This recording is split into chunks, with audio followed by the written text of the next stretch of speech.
Welcome to episode 2 of Untold Wealth, your daily, weekly, however you want to listen to it, source of economic information. My name is Devon, and this is Vince. Vince, and all you need to know about us is we're two huge super nerds who love economics. We both studied economics in the past. We've chatted about it our entire friendship, and we both kind of fell in love with various concepts and chit chats about various topics. And the natural progression in 2023 is to obviously start a podcast. Mm-hmm. So this is episode 2. How Vince and I work is how the podcast works rather is Vince and I sit down.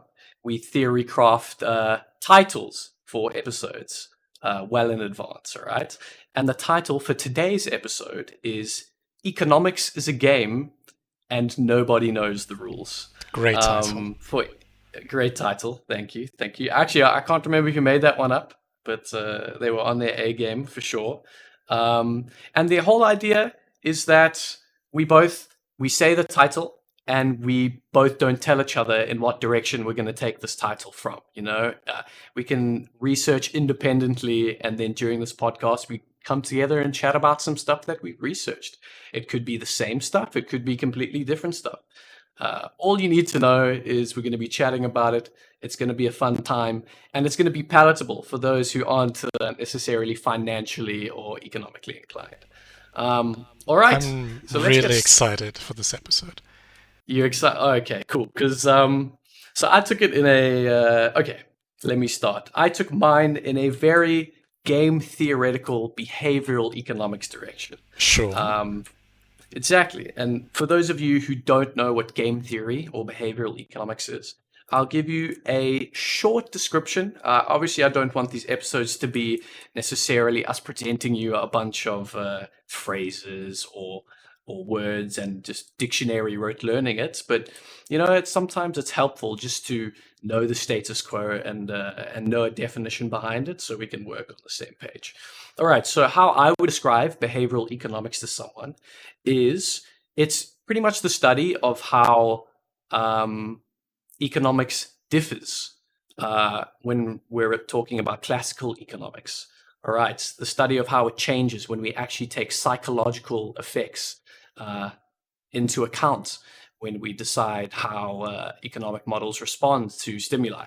How I described it and what I wrote down is if humans can better understand what causes humans to make decisions, we can better avoid things like externalities and improve incentives for each party. That's a great quote. And that kind of ties into game theory. Game theory is very much a segment of economics that tries to, how would I say,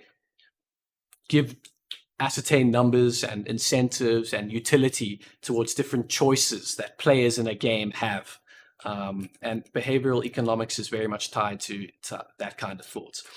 All right, so I gave a few phrases there. I gave classical economics, behavioral economics, externalities, incentives. Doesn't really matter. All you need to know is classical economics,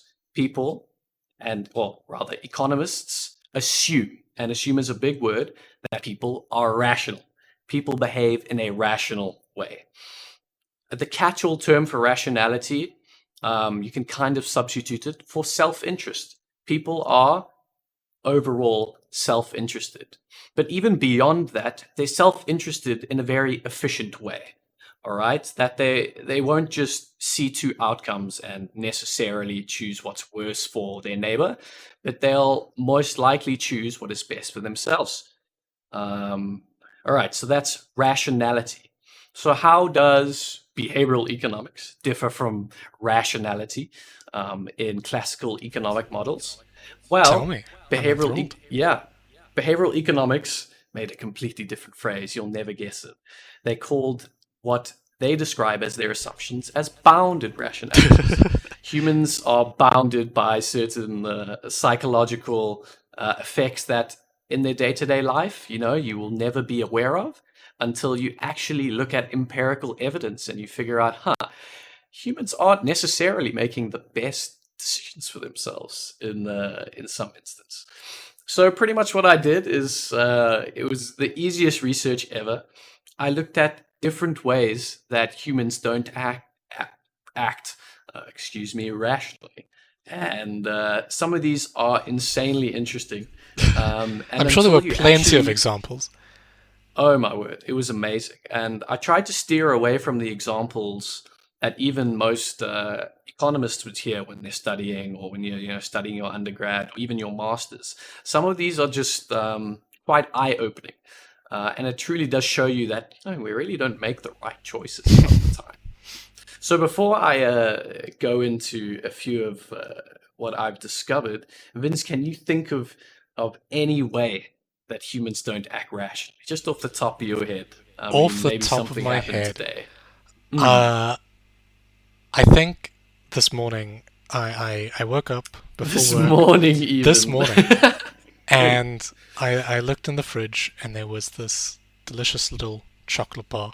And I thought to myself, you know what, I could have this now, which would completely ruin my appetite. Or I could have it later and probably eat it at a more ideal time of the day. And then I ate it right then and there. Yeah. That I think is a exactly. very rational thought. And that is what we describe as self-control, right? Or lack thereof. No, I'm being, or lack thereof, exactly. In fact, Adam Smith, who many believe to be kind of the progenitor of modern-day economics and classical theory, knew that human beings didn't behave necessarily rationally. And self-control, especially in a very temporal sense that you described, right? You very much knew when you were about to eat that chocolate bar that you should eat it later at a different time, The same thing can be applied when you open a bank account, all right, and you don't choose the correct interest rate, or you go and I'm trying to think of some better example that's not necessarily like opening a fixed account at a bank. But human beings don't necessarily think too far in the future when they make decisions. When, rationally, if you look at the efficiency or the outcome of a choice, rationally, you should actually think a little bit further into the future. The tragedy of the commons is a very common example of that. For those of you who don't know the tragedy of the commons, let's say, for example, there is a common shared pond of fish. There are 5 villages, and if each villager takes 1 fish per day, that pond can last for an eternity. All right? Yeah, well, let's just give that as an example. Human nature in many circumstances like this across history has kind of led us to the realization that human beings just don't choose that practice. That temporal analysis that 10 years down the line I'll have a fish, doesn't add up. The second villager, after 1 week, will take 2 fish, and then the entire ecosystem of that pond slowly and gradually degrade. Sorry, that's a bit of a morbid note, but that temporal analysis is something that humans, don't quite get. Adam Smith also knew that humans weighed losses heavier than gains. This was famously and empirically cited by Amos Tversky, and I probably butchered that pronunciation. I actually looked up the pronunciation for the podcast, and I can't remember it, so that's a little bit embarrassing. You said it with your chest, so I believe you. Oh yeah, exactly. There was some confidence behind it, so I'm not too displeased by it. But him and his partner, Daniel Kahneman, very much went about analyzing this empirical data and found that people very much are unhappier when they lose $5. They're more unhappy in relative sense than they are happy when they get $10 for free. That sense of loss weighs a lot heavier on the human psyche than people believe. That makes sense, but it's very interesting. Yeah. It's fascinating. Yeah, and then thirdly, overconfidence, and this is back in the 1800s. People just believe they're better than they actually are. If they look at their series of results across their life, they think. Listen, Human beings have intrinsic worth. You're not only measured by your results, but also in a very rational sense, results sometimes don't add up to what you think of yourself, right? So these three senses, people have had an idea that we are not rational human beings for a while. But now I'm going to go through a few thought experiments, all right? And you'll Okay. probably end up agreeing that you would do the irrational behavior in this thought experiment, but you won't kind of be able to tell yourself why. Lay it on me. All right, let's start with the first thought experiment, and this is one I'd never heard before, and it is called the pain of paying. Can you have a guess of what the pain of paying is? Pain It's of a, paying. yeah. Does it have something to do with the fact that maybe, like, the more you pay, the more painful it is? Like, it's a little bit of a exponential curve of. I mean, listen, definitely there's probably some exponential curve you could add to the equation, but I was thinking along a little bit more simpler terms. Okay. It just means that distributing pay points along some kind of transaction often lead people to have different checkpoints on how they perceive that interaction. That So, was a long way of saying that. Oh yeah, continue. Does no. that add anything to what you thought it was going to be? So, like, could you give an example? All right. Okay. I'm Devon. I'm going into my favorite vegetarian restaurant. I'm sitting down. Usually, I look at the food prices, I eat the food or order the food and then eat the food, and then I pay at the end. However, psychology works out a bit differently if, for example, they had a machine. I It's automatically connected to my bank account through some wizardry. Let's not go there. But every time I have a bite of, for example, my chickless sandwich, my bank account depleted. 35 cents for that bite. Oh, Ooh, a larger bite. That's yeah, 40 that's cents. painful. That's That is that's gonna painful. feel a lot worse in your mouth when you're chewing. Every bite is going to feel like a transaction. It's going to feel like you've been stabbed. Like your psyche has to analyze every single bite and how much it is worth to you. And that's you could imagine that quite stinging if you get that shoved into your face. So that is the pain of paying. Um, and I thought that was very interesting because I wouldn't want to go to a restaurant if every single bite, the waiter's telling me, Absolutely this not. man, that was like $10 right there. He's just Yo. standing over you, watching you as you eat. 50 cents. Exactly. I mean, insane stuff. I'd never heard of that. I mean, Tragedy of the Commons is a classic thought experiment, but that tickled my fancy. Um, All right, I have another one for you. If that one interests you. Absolutely, I'm ready. Now, some of these thought experiments, they go along a rabbit hole of Sure, assuming sure. things, but you know, for a rational human being, this is what you would do. All right, this next one is called the traveler's dilemma. All right, I'm going to give you the whole Traveler's backstory behind dilemma. the traveler's dilemma Okay. because it's kind of like a little story. All right, imagine two antique salesmen.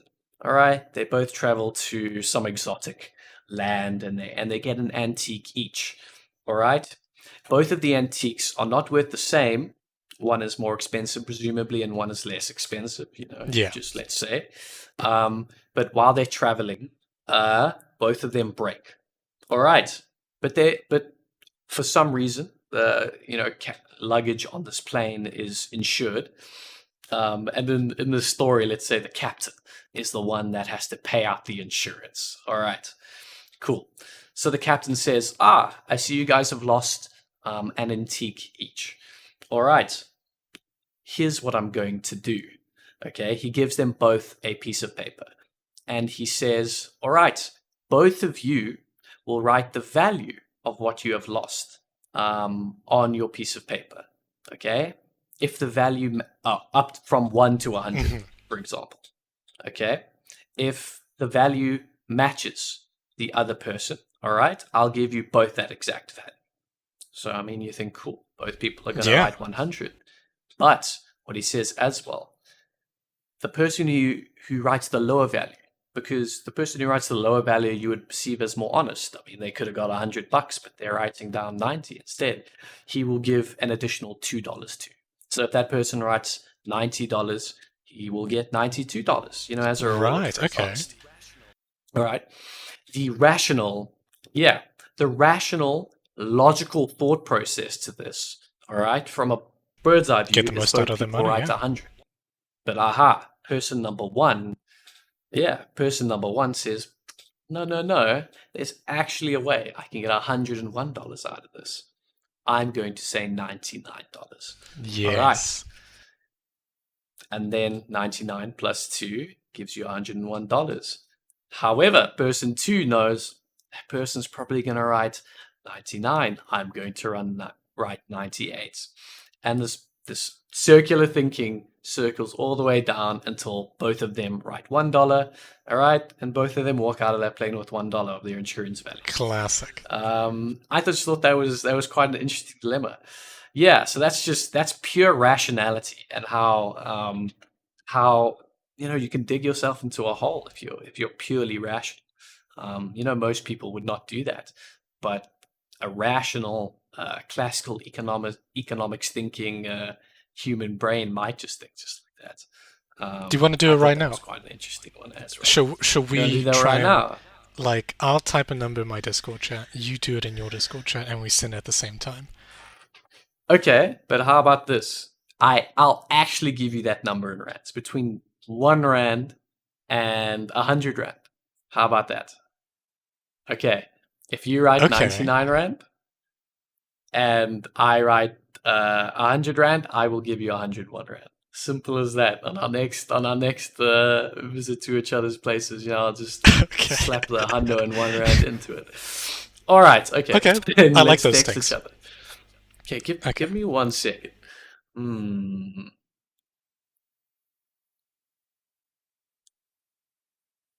How much are you willing to?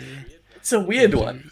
Because if we both write 100, then we both get nothing. So I have no incentive to try write 100. Like, I'm trying to get money out of you here.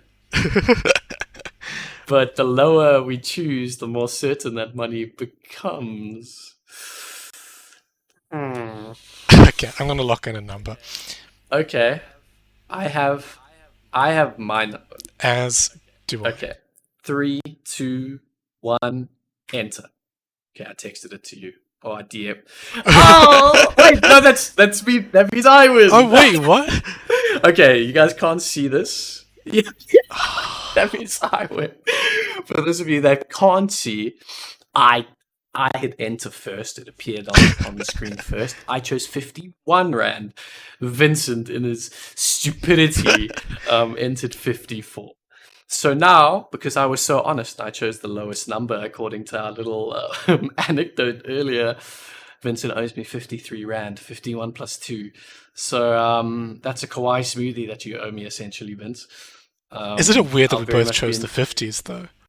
I know. I instinctively went to 50 as well. Because I was like, listen, any hard number, nah. We're going to half what the number is, and we're just going to bank on it.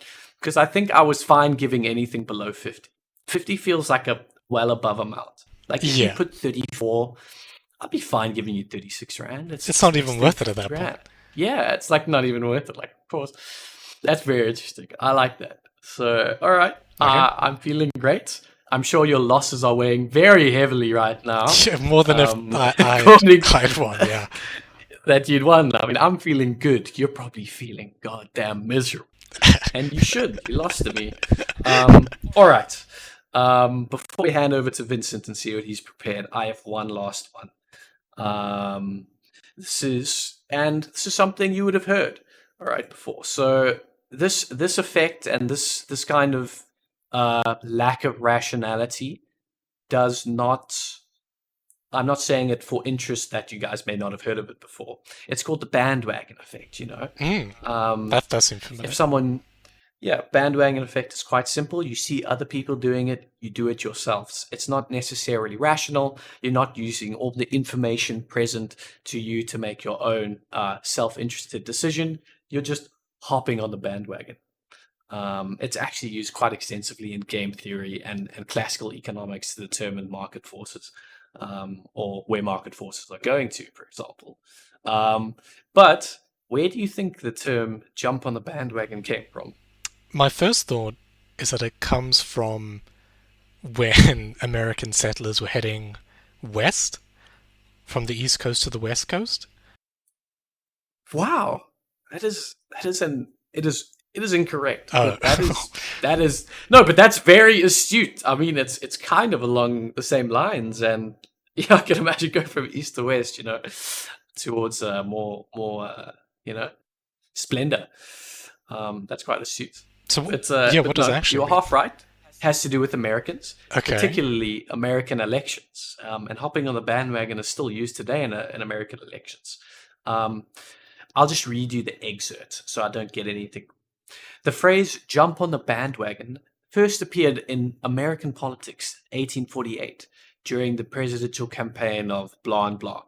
A famous popular circus clown of the time invited Taylor, which is one of the presidents running at the time, to, to join his circus bandwagon. As Taylor gained more recognition and his campaign became more successful, people began saying that Taylor's political opponents ought to jump on the bandwagon, i.e., in today's politics, Democrats that aren't polling so well, cut their losses, essentially jump on the bandwagon of the Democrat that is polling well, Yes. give their audience to them so that they can still, the Democratic Party, for example, could still retain power. And I just found that interesting because it kind of just stated that clowns were immensely popular back in the day. And I just found that funny. Like it was something to be admired to jump on a bandwagon with a clown. That That a whole phrase kind of built around it. Um, presidential approved. exactly, exactly.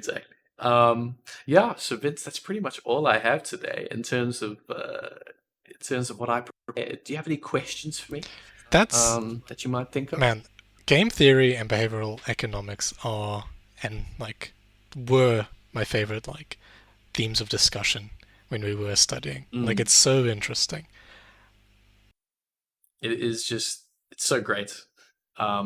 You're doing those courses and you're actually fully engrossed in what you're being taught. It's not necessarily being taught through diagrams and graphs, but very tangible, real world examples that you can just examine from your own point of view, right? Exactly. So yeah, it is weird to think about, but all right, that was the direction I took our topic sentence in. And for those of you who forgot, it's economics is a game and nobody knows the rules. Not even bounded rationality and all the little dilemmas we presented today cover bounded rationality. And even if they did cover bounded rationality, it's nowhere near enough to explain human behavior and psychology. We're only just tipping we're just at the tip of the iceberg in terms of human psychology when it comes to economics. We recommend you do All your own right. research as well. Yes, definitely. I could have said things wrong. It's fairly common. When I looked at the topic economics as a game and no one knows the rules, I actually also thought tragedy of the commons. No, that's a joke. But I will actually give you a quote just to kind of outline what I'm going to be chatting about today. And let me know if you Alright. know who said this, okay? Okay. Here we go. There have been more theories about how the economy works than there are grains of sand. And I guarantee I can find you an economist today who will support any one of them until their dying breath. Ooh, that's a good one. That's really good. And I think I know where you're going. Not because you spoiled it. I think when we were chatting, but we were chatting about this, but also just because I think it's going in the lines of economic theories, which I very much enjoy. No, I can't guess who said it. Give me a John Maynard case. Classic. We will be chatting about him in a little bit, but this quote, Yeah. I said this. This was me. That was you. Wow. But I couldn't believe it was you. This It quote, was it sounded like such an esteemed gentleman. I worked very hard on it, but this quote is, in essence, a thesis statement about what I wanted to chat about today. And when I saw the title, The Economy is a Game and No One Knows the Rules, I thought of economic schools of thought, which, to those who don't know, they're in essence the philosophies that economic thinkers from as far flung into history as we can imagine, right up until this very day, have proposed how the economy should work, would work better. And to be honest, there's so much to cover on this topic. I had a lot of fun digging into the subject. But I actually, for a little bit of a change of pace, I wanted to start by chatting about a more contemporary subject to do with the subject that is economic schools of thought. And like currently in this contemporary setting, there are more or less two, kind of three major economic schools of thought that people debate over. These are probably the ones that you are more familiar with if you have a passing knowledge of economics. The first one that I want to chat about is, we spoke about him earlier, John Maynard Keynes. Keynesian economics, sometimes known as saltwater economics. There are a bunch of names for these things, and they're all kind of a conglomerate of other economic thoughts. So I've tried to just distill and make it a little bit more palatable. But Keynesian economics is, in essence, the economics that you might find a little bit today, more likely in the 1900s. But our friend, John Maynard, as we learned last episode, Keynes, put forward that for an economy to be successful and stable, you need to have the free market, which is made up of private businesses and individuals, to play fair with the government. You need a combination of the two. And why? Well, according to the man himself, the free market had, and if he was still here today, has no balancing mechanism. It's too volatile. And without the government stepping in with fiscal and monetary policies, things like employment and price stability would be uncertain, unsured. To quote him, and this is actual quote from him, markets can remain irrational longer than you can remain solvent, which is a very good line. I love it a lot. That's amazing. That is amazing. Wow. All right. Is it true? All right, and this is a bit of a segue, and I apologize. Did John Maynard Keynes play quite a big role in solving the global financial crisis, or did I kind of just make that up in my head? Because I thought his kind of claim to fame was, as you said, bringing the stabilizing effect through government spending. Am I just making that up in my head? I can't remember from our third year lectures. No, no, you're right. So during the Great Depression, one of the most staggering thoughts that had occurred to people is that this free market thing doesn't necessarily work out the best. During the Great Depression, everything was terrible, everything was bad, and Keynes was one of the first individuals to kind of propose that maybe government should step in and offer a bit more of a helping hand, a bit more of a regulatory hand in stabilizing the economy.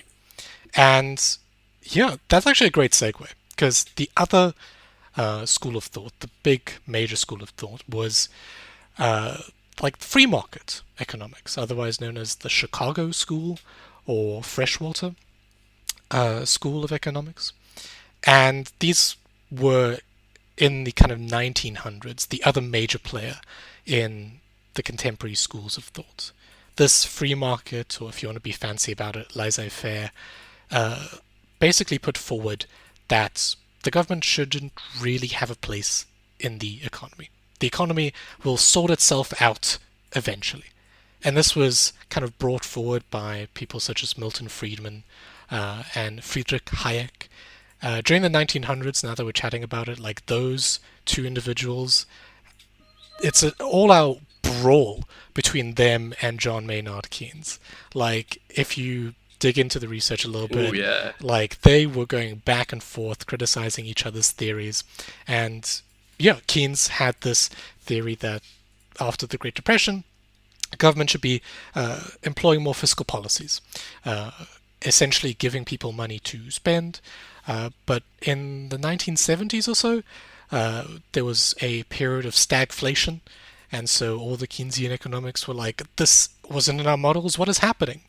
And that's when some speakers like Milton Friedman kind of bit back and started chatting I'm about. gonna stop you Go there. for it. What the hell is stagflation? I actually genuinely forgot. I've heard of it before, though, for So, sure. so just stagflation is a great question. Inflation, as we all know, is the moderate increase of prices over time. And you have instances where there's hyperinflation, where the prices just increase quite rapidly, such as with Zimbabwe, if I remember correctly. Is that? Yes. Yeah. So in Yeah. the Nah, definitely Zimbabwe. Terrible. in the morning something could cost like $1, and then by the evening it could cost like $12. But stagflation is when that is happening, when prices are rising. However, usually with inflation, it's caused by people spending money. Stagflation is when there is inflation. However, there's also rising unemployment at the same time. So you have this economy Mm. that is just slowing down quite heavily and is in a very big pickle. Mm. Okay. That's all right. That'll stick in my head for a while. That makes sense. Yeah, All so right. So the economy is in like a double pickle. If the economy has high inflation, exactly. people's money is not going as far. But if there's unemployment and people's money isn't going as far, then you're in real trouble. Yeah. All right. So Milton Friedman and Friedrich Hayek, they were proponents of this free market where the government didn't intervene. And there was this bit of a scuffle between the two, academically speaking, of course. But that no government intervention means no subsidies, no regulations, no bailouts. And that last one was the one that like really caught my attention. And to play a bit of devil's advocate here, to be on the side of the free market, like I kind of understand where they're coming from with that respect. Like a majority, The no bailout thing. yes, because as we know, Mm. a majority of the banks during the housing crisis in 2008 were bailed out, and the people suffered Oh yeah. instead. And in a more kind of modern setting, you have banks more recently like Silicon Valley Bank, who were also Oh bailed yeah. out. Yeah, it got me thinking, like maybe in part to the fact that they know they can be bailed out, or they have this assumption that they will be. They Mm. take more risks than they should because they think the government will step in. Like, if they didn't think that, would things like the housing crisis and Silicon Valley Bank have happened? Have any thoughts on that? That's a tough one. It actually relates to the psychology of these people running the big banks. It could definitely be that the incentives and punishments aren't aligned to stop an externality like a housing crisis bubble. Oh, I think I said global financial crisis earlier for Keynes or Keynes, not Great Depression. Sorry, I just remembered. Uh, yeah, but it also could do with the psychology of temporal thinking. One day they're doing well, they're expecting they're doing well forever. Yeah, Very much in terms of overconfidence as well. When everything's on a bull run, bandwagon effect can even be taken into the account. line needs to go up. But Yeah, for sure, in American history, at least in most modern history, most banks end in bailouts. yes. Like, let's be honest, or not end in bailouts. I mean, the stories end in bailouts, and then we wait 10 or 20 years for another, giant bubble to burst, and then we go through this whole song and dance again. But I think you definitely have it right. I actually thought the Silicon Bank, or the Silicon Valley Bank, wasn't bailed out this time. I mean, I may have missed something. Um, I'm not too sure. But yeah, it's a massive problem. Um, and yeah, I tend to agree with you, at least on that last point, for sure. So it looks like it wasn't bailed out by taxpayers' money, but it was transferred to another bank. So maybe technically not a bailout, Yeah. but a some money Well, was exchanged. what if the bigger bank gets bailed out? That's whatever. You know, Yeah, it's like let's not the belabor it. the housing crisis is the foremost example, but it did make me think of more contemporary stuff. I had at this point I had had enough of like researching contemporary stuff, so I decided to look into what were kind of the fledgling schools of economic thought in the past. Like, what did people before, people like Adam Smith and Keynes and Milton Friedman, think about the economy itself, like the philosophy on how it should be? Because, yeah, the economy is a game and no one knows the rules. And from what I found, like, there's a lot of really interesting stuff. There's a lot of very cool, like, individuals and, like, more kind of like a civilization aspect on very sort of economic schools of thought. But the two individuals that I wanted to highlight, one you will have heard of, one likely you would have not. But to set the context here, um, economics is a relatively new field of study, so a lot of discussion in the past before Adam Smith and the Industrial Revolution centered rather around ethics, philosophy, and the household as a home, as pure of a concept as that can be. And the first individual that I wanna chat about is Aristotle.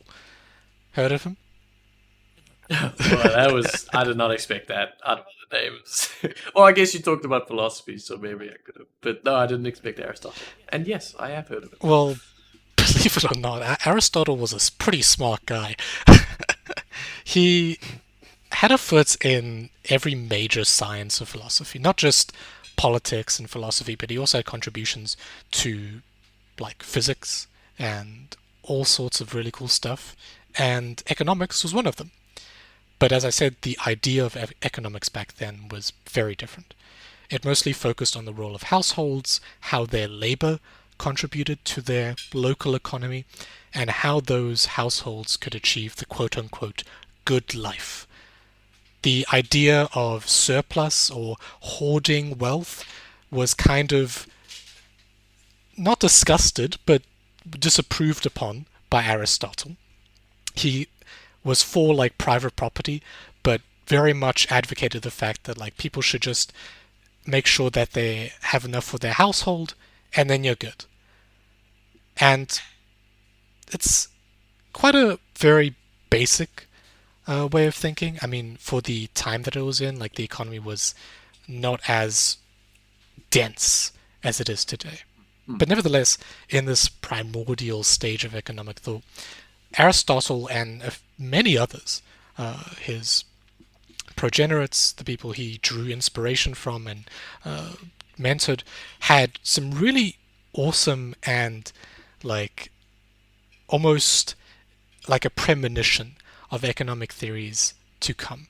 Topics like, as you mentioned, human rationality, scarcity, and even like the theory of demand, because demand and supply wasn't a concept until Adam Smith really like boiled it down to a science. But you had someone like Aristotle chatting about some form of demand nearly 2,000 years ago.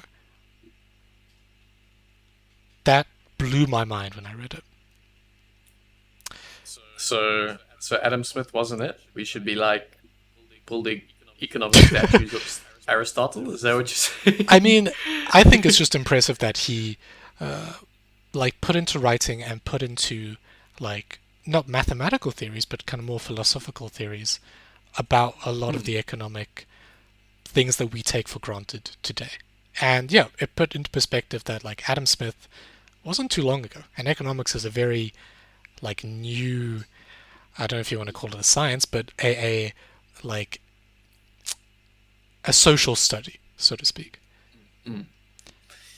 Yeah, I mean, economics has always been a weird one. You know, you try to describe economics to someone, and you say it's somewhere between maths and you know, social science and such. Yes. You know, it's meeting right in the middle, and it is quite hard to put numbers to human behaviors and emotions. And, if you put a zero point 0.7 in front of a value, you're assuming that, 70% of, like people in the market are responding to a stimulus and things like that. That's kind of what economics boils down to, is those assumptions. A lot of And assumptions. yeah, a lot of assumptions. And yeah, I think you mentioned it as well, but over the years, it's not like someone comes up with a school of economic thought and then someone comes up with a new one and then the old one gets thrown out. It's very much built upon the last. I mean, I remember in one lecture, for example, and this kind of stuck in my head. At one point, there was a school of economic thinking. It was some like classical. It wasn't neoclassical. I think it was classical, and then it evolved to neoclassical. And they thought supply created its own demand. That as long as you had manufacturers and suppliers of products, demand would increase relative to how much supply was made. It's only until it was actually kind of a recent development in the human school of thinking in terms of economics that, actually demand is what is creating that supply for that product. Right, yeah. Which I just thought that was so backwards how that came around, but that's backwards thinking to us now. But back then, they just saw goods were being produced, carpets were being made down the road. They assumed there was a need for carpets. I mean, no, I don't know. I don't know how they came to the conclusion themselves, obviously. But A quick Google that entire says that it's Say's law, apparently. yeah, oh my word! You just opened my mind to to those first year lectures, man, where they were drawing supply and demand on the graph, and how it evolved throughout the years. Yeah. Spoilers: it didn't really evolve. The graph kind of remained the same. Just the theories behind it differed. I mean, it's a good history lesson for which sure. which is kind of what we're getting at, right? Is that there's this unexplained hole at the bottom of economics that may remain unanswerable. How to incentivize people to make rational choices, or how to share information so that better choices get made for your community, and we can minimize externalities.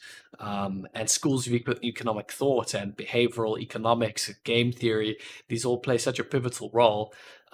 It's just hard to gauge where we are with it. You can't, we could be nearing the maximum amount of knowledge we'll ever know for economics. You Because it's. you sound like you're heading towards an outro, but I still have one dude that I want to talk about. Oh, okay. No, go for it. Talk about your last dude. I'm very interested. So, Aristotle lived about 300 BCE, so a very long time ago. This other individual that I researched, and his name is Wang Anshi, and he was around about within the first millennia of like after Christ or after the Common Era.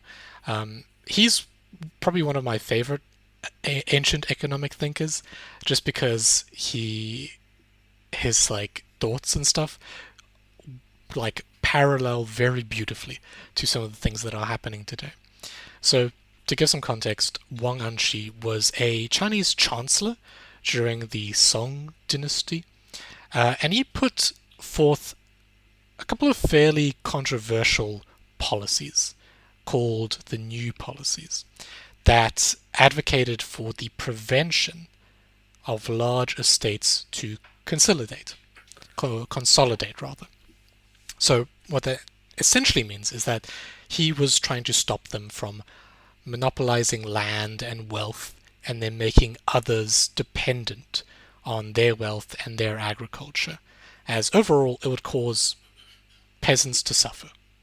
And he didn't want that to happen, which apparently was a controversial policy back then. But he would call these people who would consolidate the wealth in this way engrossers. And there's this really great quote from this guy that says, "Today, in every prefecture and sub-prefecture, there are families of engrossers that annually collect interest amounting to several myriad strings of cash without doing anything. What contribution have they made to the state to enjoy such a good salary?" And I started clicking my fingers. I was like, go off, Wang. That is Damn. great.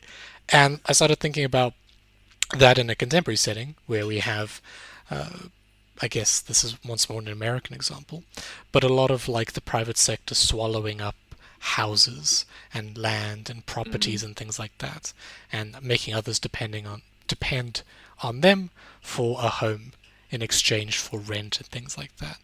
And I think the main takeaway that I took from kind of researching the history side of things is that like a lot of the more initial thoughts of economic schools of thought were almost naive in a way about thinking about how humans would act and would have that rationality in any certain situation.